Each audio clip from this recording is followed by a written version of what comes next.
Giving all praises to Yahweh Bashem, Shai Bashem Kakodash. And I'm going to entitle this video, Donald Trump Declares Civil War.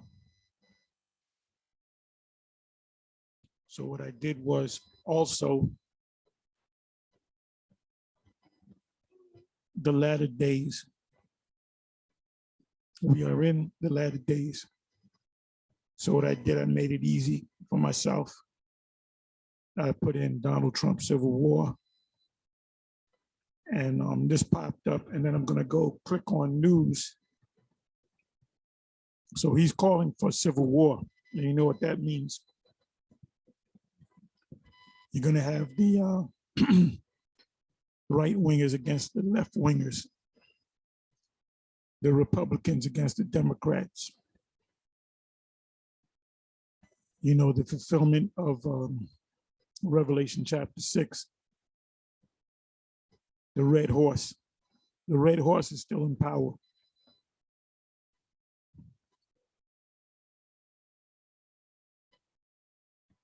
Another precept is, there's a whole lot of precepts, but another precept is in the Apocrypha, 2nd Ezra 15, 2nd Ezra 16. The scriptures speak about invading one another. They shall not regard their kings or their princes. You know, a revolution is in the air. You know, Esau wants his kingdom back. He knows that he's losing the kingdom. This place is dead. It's dying quickly. With the gas prices, you have in certain parts in California, you have a gallon of regular gas is $8 and change. And they keep saying that prices will skyrocket above $10. Your food prices keep going up, and they're going to go up higher, according to what these so-called experts are saying. So this is second Ezra 15, 2nd Ezra 16, and in the 16th chapter and in the 13th chapter, you got to go from the 15 to the 16 back to the 13 is when the Lord comes back. So we're in that time. The only thing that's stopping our Lord, Yahweh Shai HaMashiach, and the angels is the Charagma, which, you know, for the record, we here at GMS from the very first week we got on YouTube, or the inside of the very first month, we went into the Charagma. And we told you that it was going to come, and now it's here. It's big in Sweden.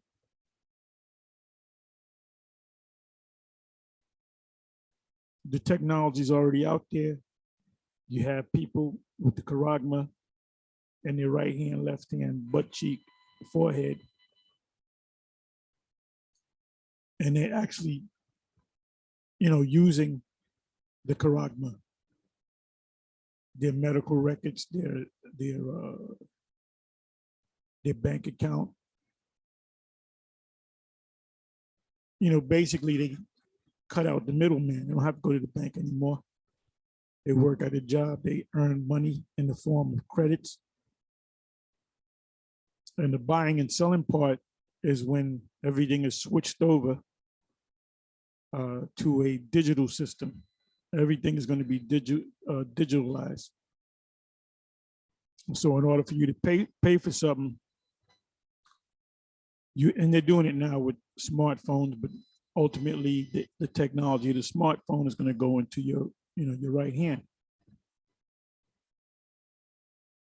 Now you can go into like places like Costco's and BJ's and other places, or most places, your big box stores, and you can go to the self checkout, and there's a slot for cash, and there's another slot for your credit card, debit card, and then you have people with their account, their information inside of their smartphone, so they scan their smartphone over the scanner, and it comes out of your account. Whatever, if you paid $25.99 for something, there's no need to go in your pocket and pull out money. So that'll stop theft. The only way they can get your money is if they hack your system. That's another problem. So that's right up the block. It's right at the door, not up the block. It's right at the door. And the door is, being pushed open. And that's what the Great Reset is all about. The fourth industrial revolution. That's why they're having these meetings. They just had meetings back to back. They had the World Economic Forum. This was like, 3 weeks ago. And then they had the Bilderberg meeting, which they didn't even advertise where they're going to have it.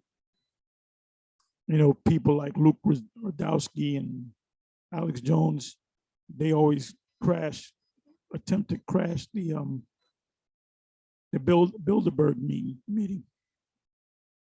So they found out it was in DC, and they found out what time at the last minute, where they get together and they have these secret meetings. Biden, the current president, the king of Babylon, he's specializing in kissing asses. He made a vow that he's not going to accept oil from Russia, Gog, Magog. And that's another reason why the prices went up, and he blamed it on Russia. But Germany, Italy, and other EU and or NATO nations, they're saying the hell with that. They said that's too expensive. That's killing our people. So we're going to deal with Russia, and we're going to convert our dollars, which in Germany is what do you call it? Euros. They're going to convert their dollars into rubles, because Russia's not a part of the EU system, so they don't deal with the euro. So Germany, in order for them to get oil, they would have to convert their money to rubles, which strengthens the Russian dollar, the ruble. And Italy is another one. Turkey wants to totally break off. From what I heard, I can go into it. I might do it on another video. That's a whole another video. Turkey is breaking off from NATO. Let's see. You know what? Let me bring that up.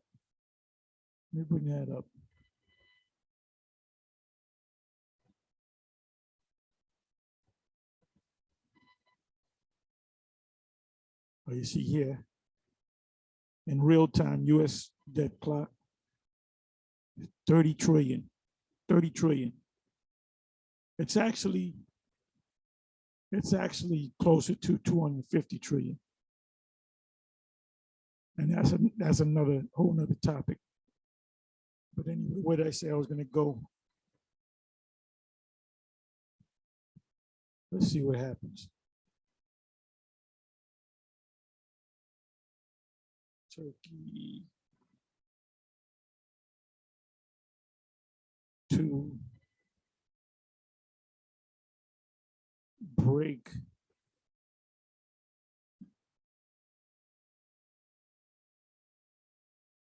from NATO. Let's see what happens. NATO.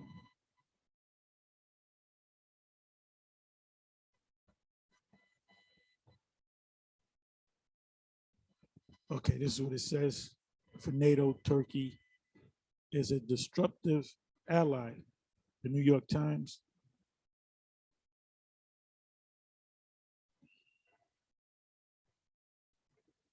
It says when President Recep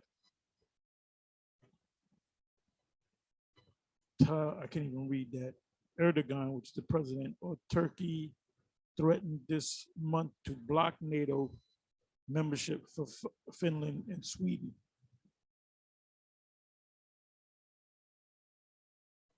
Is Turkey part of NATO? As we celebrate the 60th anniversary of our NATO membership, Turkey has been a staunch ally of NATO and considers the alliance as the linchpin of the transatlantic ties, Euro-Atlantic security. Let me do this.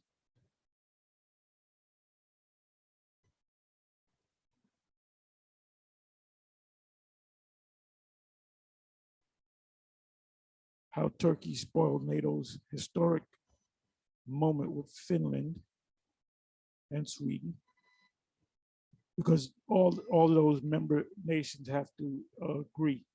If one nation is against, then the vote won't go forward. Okay, Turkey. Man, this is like news from 2 weeks, 3 weeks ago. It said Turkey sets conditions for backing Swedish, Finland NATO membership. They give me old news.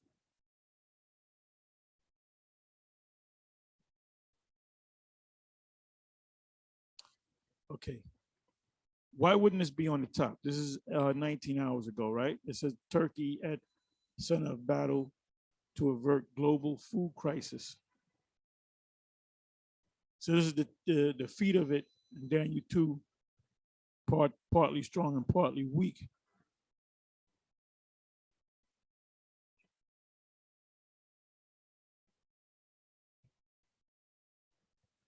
Okay, Turkey breaks off high-level talks, another member of NATO, as rift grows.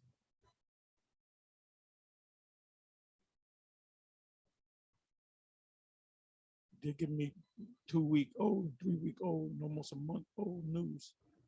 Not give me the current news. You mean to tell me what's happening over there in Turkey with NATO?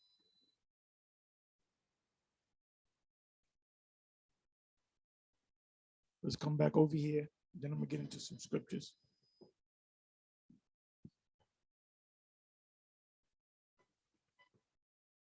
Could Donald Trump's Civil War post disqualify him from, I guess, as president? He's just doing what the hell he's doing. He don't give a damn. Because that's Nero Caesar. Nero Caesar was a hellraiser. Nero Caesar was the one that put the order out to kill Peter and the Apostle Paul and the rest of the disciples. It says Trump shares Truth Social posts appearing to predict civil war. Trump shares posts suggesting civil war. Trump under fire for sharing posts calling for a civil war over US. Let me click on that.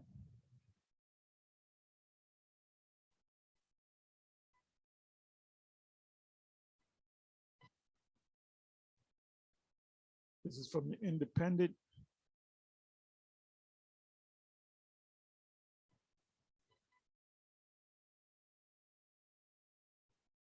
Trump under fire for sharing posts calling for civil war over US inflation.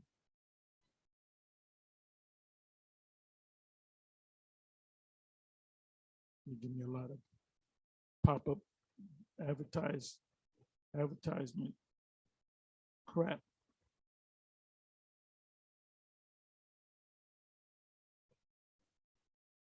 So let's go to news. You filtered it, you filter everything that's that they give you on the news, and you filter it through the scriptures. Donald Trump's Civil War post sparks backlash beyond dangerous. Trump shares truth, social post preparing to predict civil war. He's calling for a civil war. Trump News Live, ex-president shrugs off potential 2024 challenge from Mike Pence. Ain't nobody gonna vote for Mike Pence. Very few people.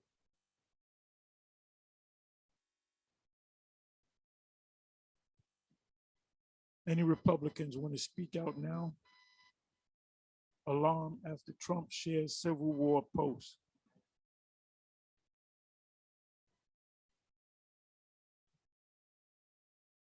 Trump Civil War rhetoric is a growing belief on far right. He's getting them devils riled up. And they're following him, man. They blindly follow this individual right here. Huff Post, which is the Huffington Post. Huffington Post. Trump shares post suggesting civil war. It says, any of my fellow Republicans want to speak out now? GOP Rep. Adam Kinzinger said of the incendiary post.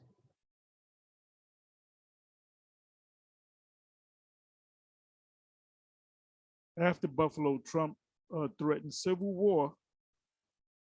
Mainstream media refuses to connect the dots. Trump reshares posts saying the U.S. is heading for a civil war. Ohio Civil War general provides motivation to stand up. I think that's something different. Anyway, let's go into the precepts. So what I did, I put in ladder, and 42 verses popped up, which I picked some of them out. So I'm just going to read them and speak on them. Numbers 24, verse 14. And latter days biblically means the end days. The latter end, latter days, end time, the end of the world.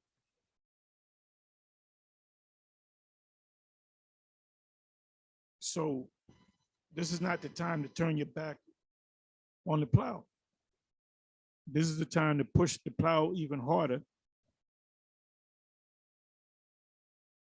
You know, we're in the home stretch of this thing. So you guys getting weak, and a lot of you fall off because you don't, oh, well, I don't see nothing, because you're not looking for anything. It's all the signs are there. Anytime you turn in the news, let's say you go to the local news or CNN or whatever station you go to, it's always bad news. When was the last time you heard good news in this place called America? It's bad news. Every day you go out to buy something to eat, the price is sky high, and then they're giving you less food. You got a thing called inflation. You got a thing called shrinkflation, where they give you less. They'll charge you the same price, but they'll give you less of the product.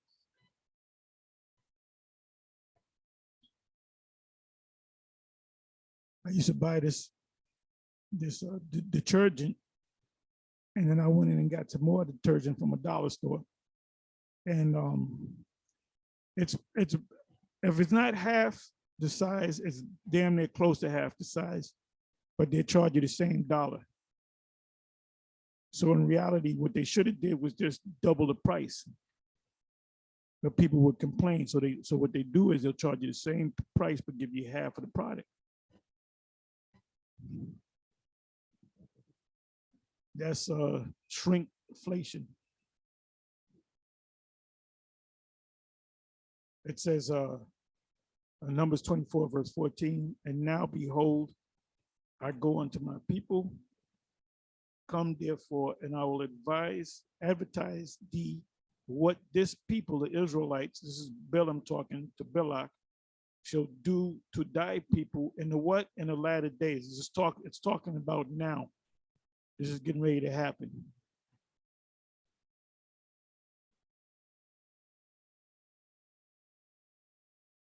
And if you go to Numbers 24, 14 and read down to the 20th verse or beyond the 20th verse, it mentions Edom.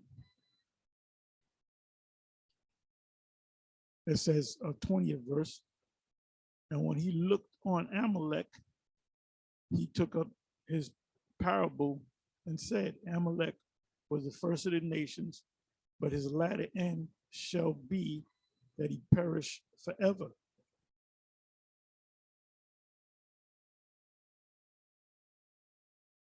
The Edomites are going to be done away with.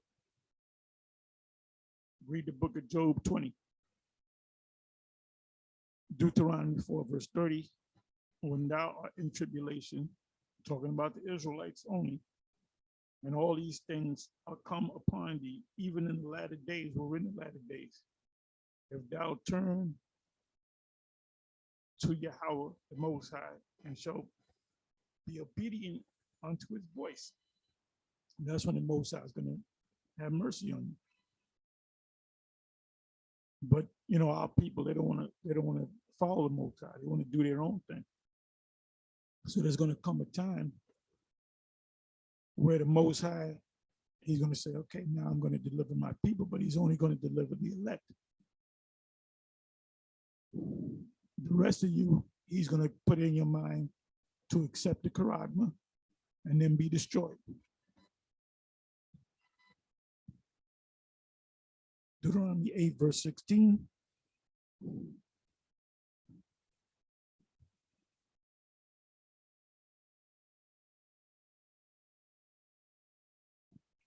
Who fed thee in the wilderness with manna, which thy fathers knew not, that he might humble thee, and that he might prove thee to do thee good at thy latter end.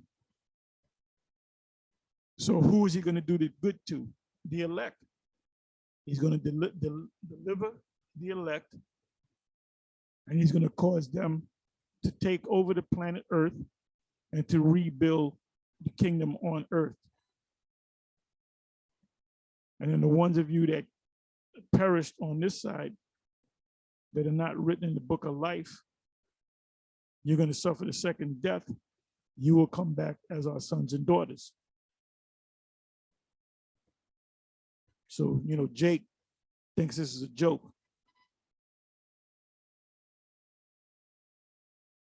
It ain't gonna be a joke when that fire come down in your ass, literally. Because ain't that a shame? You're gonna die the death that was the Most High set up for Esau.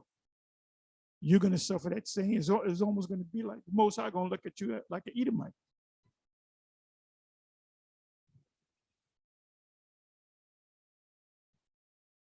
Deuteronomy 31, verse 29.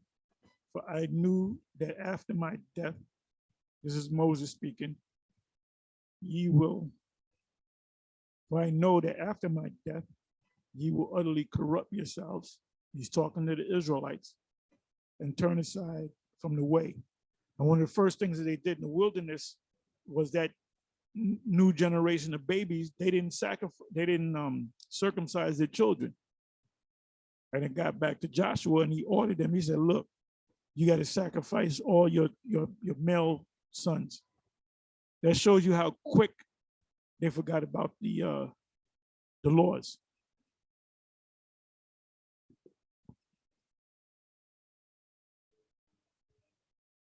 So the Mosai is not going to do what he did coming out of Egypt, Mizraim. He's not going to bring them out to the wilderness so he can separate them and so forth.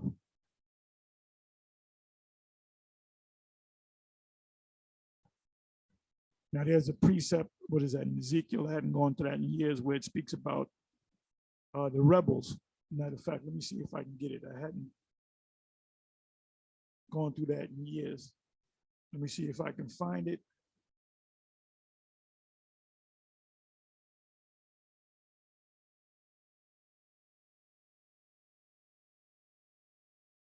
If you said and spell it right.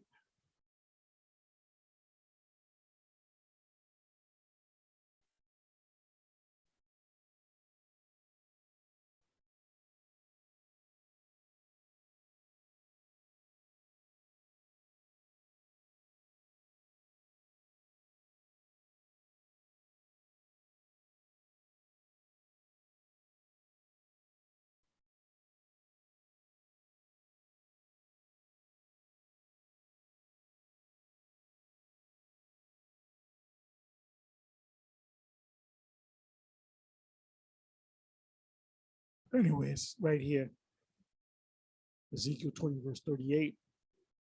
And I will purge out from among you the rebels and them that transgress against me. I will bring them forth out of the country where they sojourn, and they shall not enter into the land of Israel. And ye shall know that I am Yahweh. Let me go a couple of verses above that.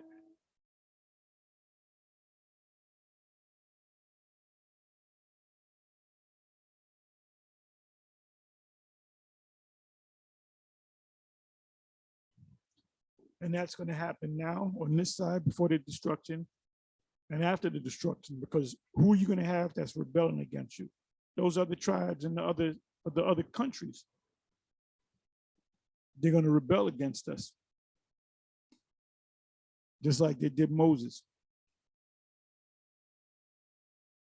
34 verse, Ezekiel 20, verse 34. Should I go up a couple more verses?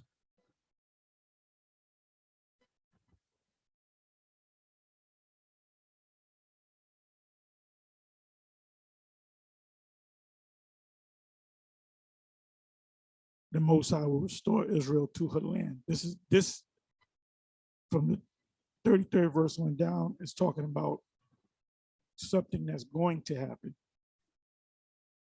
As I live, saith the Lord, surely with a mighty hand and with a stretched out arm and with fury poured out will I rule over you.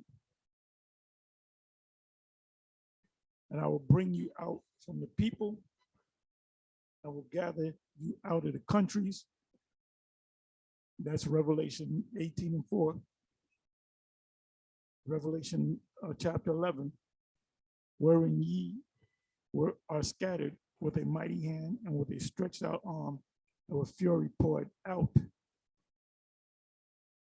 And I will bring you into the wilderness of the people, and there will I plead with you face to face. Like as I pleaded with your fathers in the wilderness of the land of Egypt. So we know that this right here is not talking about Egypt. The 35th verse is going to be the new wilderness. So I will plead with you, saith the Most High Power, Yahweh,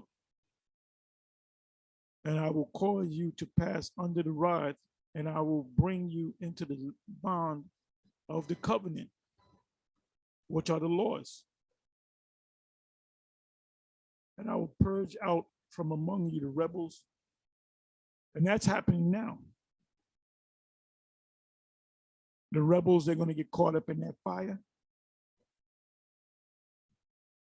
Because when we get into the wilderness and we go and take over this world, your Israelites are going to be coming against you because they want to be Catholic and Baptist and Muslim. They want to do their thing. So you're going to kill off a lot of them, and then they're going to get it in their mind that the Most High is dealing with these people. And them that transgress against me, I will bring them forth out of the countries where they sojourn, and they shall not enter into the land of Yasha'Allah.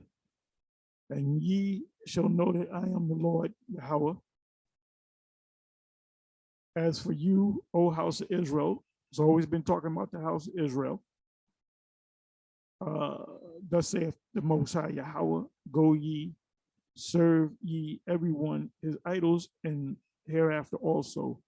If ye will not hearken unto me, but pollute ye my holy name, which his name is Yahweh Ba'ashem Yahweh Shai, no more with your gifts and with your idols. For in mine holy mountain, and the mountain of the height of your Yasha'Allah, saith Yahweh the Most High, there shall all the houses of Israel, all of them in the land, serve me, kingdom of priests. There will I accept them, and there will I require your offerings and the first fruit of your oblations. Because anytime we have high holy days in the kingdom, that's going to be an oblation, an offering, a sacrifice. During the Passover, the lamb is sacrificed. Now, will there be any sacrifice for sin among Israel? No, because we're going to be perfect. We won't have to sin. With all your holy things, I will accept you with your sweet Savior when I bring you out from the people and gather you out of the countries wherein ye have been scattered, and I will be sanctified in you before the heathen.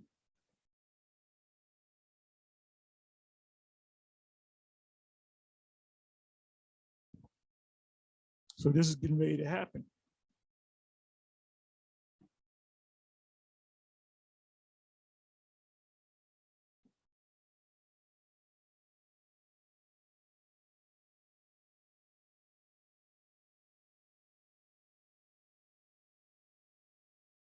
It says, and evil will befall you in the latter days, because ye will do evil in the sight of Yahweh, to provoke him to anger through the work of your hands.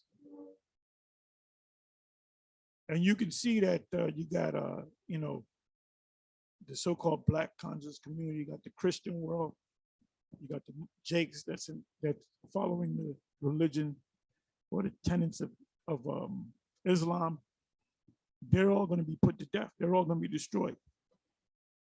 We gave them the warning pursuant to Ezekiel, the 3rd chapter. We warned them, so the blood is off of our hand.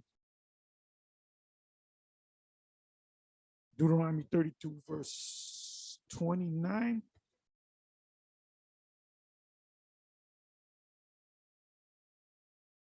Oh, that thou were wise, that they understood this, that they would consider their latter end. That applied to us for not keeping the law, statutes, and commandments. But now that applies to Esau. Deuteronomy 30, verse 7. Now that applies to Esau. Esau said, the wicked said that he thought the Most High was altogether one as himself.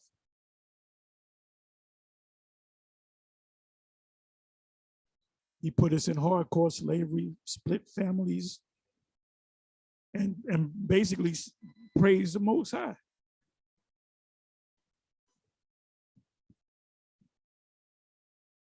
It's not going to be easy for you Edomites when you're in the kingdom and you other nations. Job 8, verse 7. Though thy beginning was small, that's talking about Job, but Job refers to us, yet the latter end should greatly increase. So when you go back to King David, King Solomon, when you go back to when we were ruling, in this kingdom is going to be greater. It's going to be Solomon's kingdom, but greater. The continuation of Solomon's kingdom, because Solomon's kingdom never ended. It's just on pause. Most High pressed the pause button. Job, what is that? Job 19, verse 25. For I knew that my Redeemer liveth, for I know that my Redeemer liveth, and that he shall stand at the latter day upon the earth. He shall stand at the latter day upon the earth.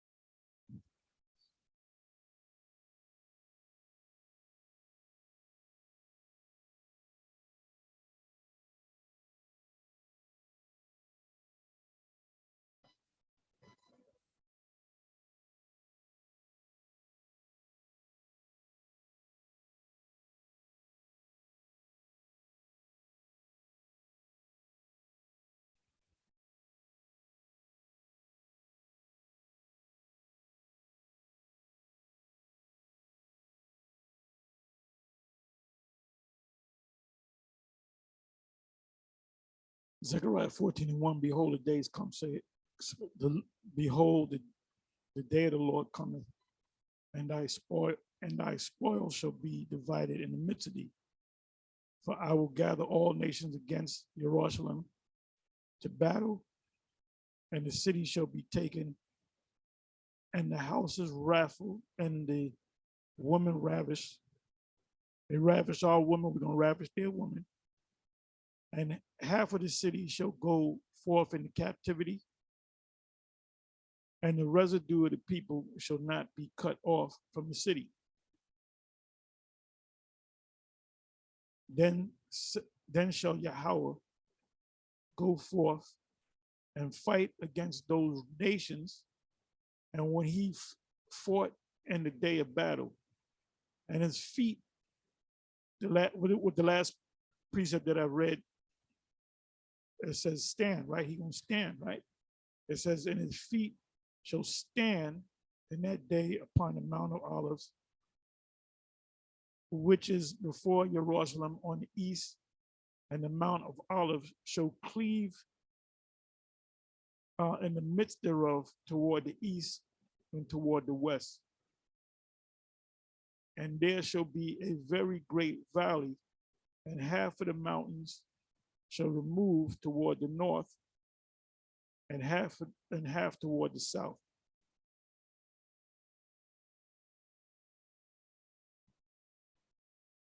And ye shall flee to the valley of the mountains, for the valley of the mountains shall reach unto Azel. Yeah, ye shall flee like as ye fled from before the earthquake.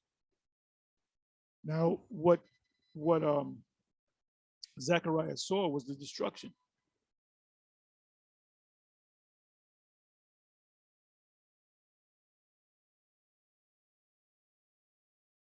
And this shall be the plague wherewith the Lord shall smite all the people that have fought against Jerusalem.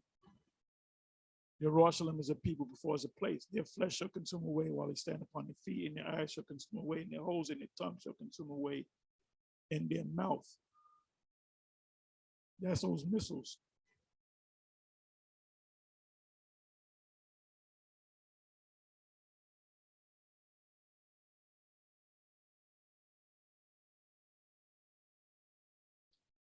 Job 42, verse 12.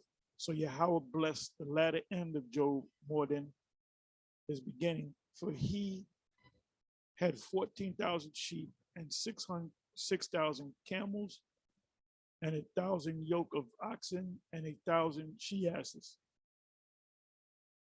So Job was rich, but Job became even richer. Proverbs 19, verse 20. Hear counsel and receive instruction, that thou mayest be wise in thy latter end.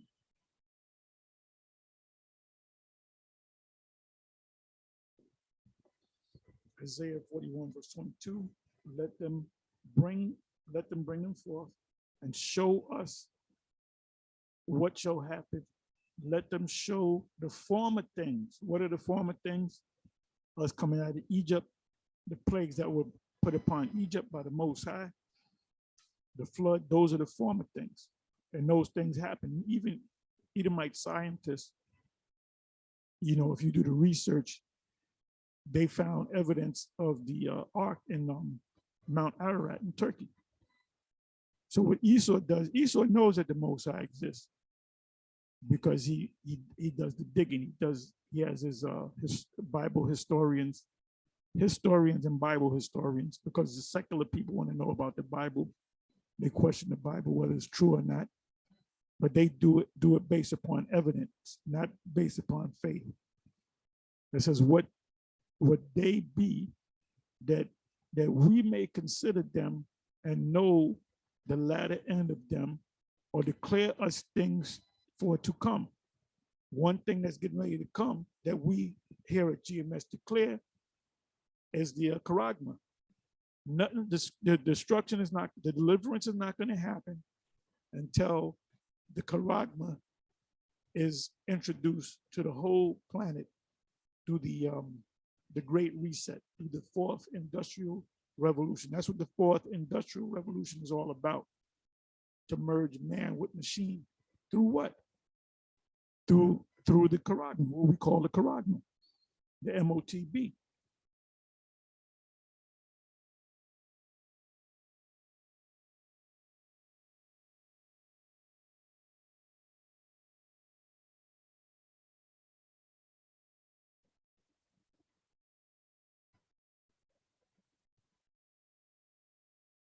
Isaiah 47 verse 7, and thou saidest, I shall be a lady forever, so that thou didst not lay these things. It's talking about Babylon the Great.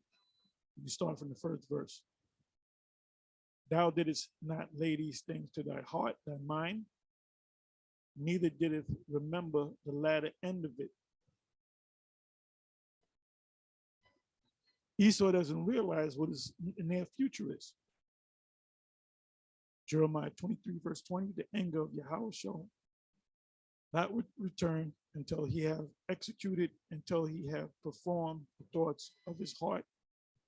In the latter days, which we're talking about right now, ye shall consider it perfectly.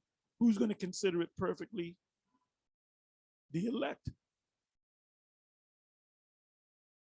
You come into this thing for a while, you fall out, guess what? You are not of the elect. The ones of you that turn your back on the plow 20 years ago, and then you see all the prophecies coming to pass. You're watching all the videos, you fear the Most High. You go into your closet, you pick out your old garment from 20 years ago, you take it to the cleaners, and then you come out, dust the Bible off, then you come out like you never left. Most High is not dealing with you. Jeremiah 30 verse 24, and you got to read that whole chapter. Jeremiah chapter 30. That's a beautiful chapter. We went through it a couple of times. You see, when you read that whole chapter, then you understand what Jacob's trouble is.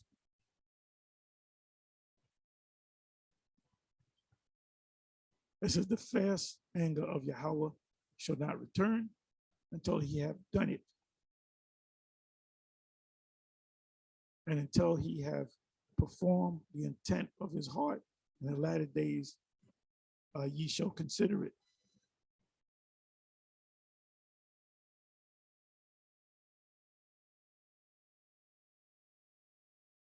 Ezekiel 38, verse 8, and then we're going to jump to 16.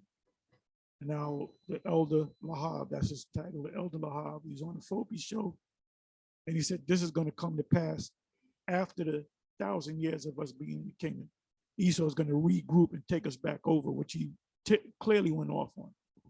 It said, after many days, thou shalt be visited in the latter years, thou shalt come into the land that is brought back from the sword, which is America. They have been touched in war.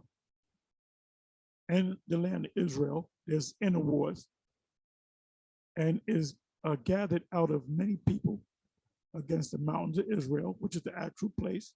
Who's in the land of Israel? You have our people over there, but then you have the small hats over there as well, which have been always waste, but it is brought forth out of the nations, and they shall dwell safely, all of them.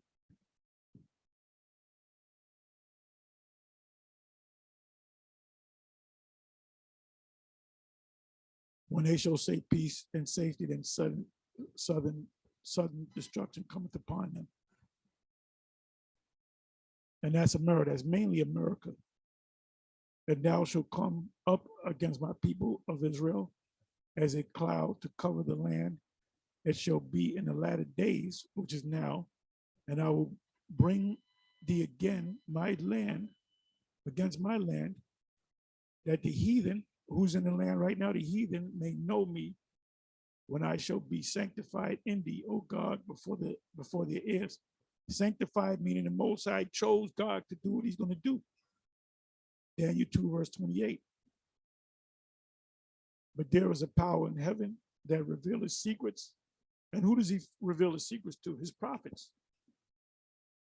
And maketh known to the king Nebuchadnezzar what shall be in the latter days. So what King Nebuchadnezzar, which was a heathen of another nation, did not he see the latter days? Did not he see the destruction of Babylon the Great?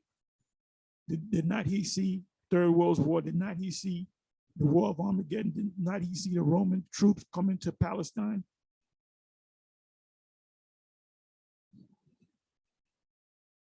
Did not he see Alexander, the 4 generals that came up with him, the Maccabees? It says, what shall be in the latter days? Thy dream and the visions of thy head upon thy bed are these. Daniel 8, verse 23. And in the latter times of their kings. Now, this is not talking about the act. This is not talking about this time. Daniel 8 already took place.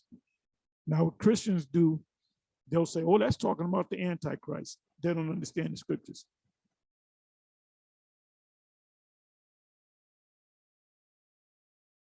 Daniel 10, verse 14, now I am come to make thee understand what shall befall thy people in the latter days.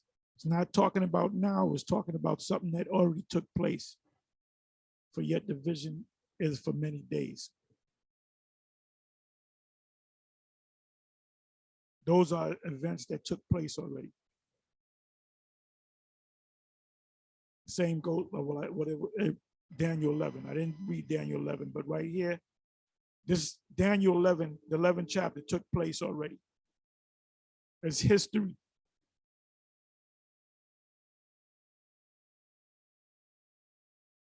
Hosea 3, verse 5. After shall the children of Yasha'Allah return and seek Yahweh the Most High. That's talking about now. And David, their king.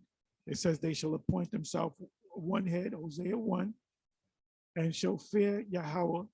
When we go out there and we do that work and we keep the Passover, the high holy days, and we stand so stiffly for this word, that's talking about now. This is talking about right now. This is coming to pass right now. Hosea 3, verse 5. And shall fear the Lord Yahweh and his goodness in the what latter days. This is talking about now.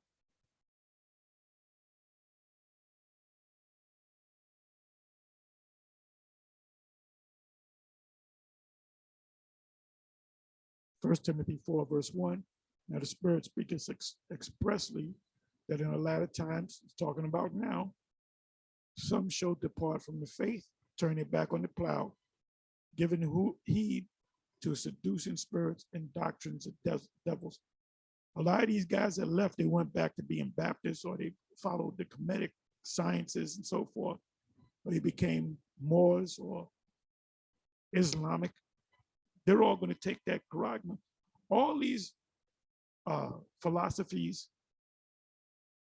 ways of life, whatever you want to call it, whether it be Kemetic, the Moors, whatever it is, they're all the Baptists, Methodists, atheists, Jake that's trying to make $1. These political Jakes, at the end of the day, they're all going to take the charagma because they don't know not to take it, because none of their books tell them that. The number one prophetic book on the planet Earth is the Bible or the scriptures. This is the last precept, and I'm gonna close. It says 2 Peter 2, verse 20. Now you want to read the whole chapter. A lot of meat in the book of Peter. For if after they have escaped the pollutions of the world through the knowledge of the Lord, came into the truth, and Savior Yahushua HaMashiach, they are again entangled therein and overcome. The latter end is worse with them than the beginning. Now, what I got to do, I'm going to read the last few verses 21 and 22. It said, for it had been better for them not to have known the way of righteousness than after they have known it, turn your back on the plow, to turn from the holy commandment delivered unto them. But it has happened unto them according to the true proverb, the dog is turned to his own vomit. Meaning, if you were a Baptist, you're going to go back to being a Baptist. If you were a Muslim, you're going to go back to being a Muslim. The dog is turned to his own vomit again, and the sow that was washed to her wallowing in the mire. That's why it doesn't make sense for a Captain Tazariak to constantly go on Sarnet's platform. Doesn't make sense, because they'll get you on the platform and they'll ask you questions to try to stump you as far as your complete belief is concerned. It says, how does it say it? After the first and second admonition, reject. It says a heretic. I'm not going to go to it. Somebody can put it in the comment section. So you tell a Jake, he's a Jake, he can't get it. You might tell him another time. It's only 2 times.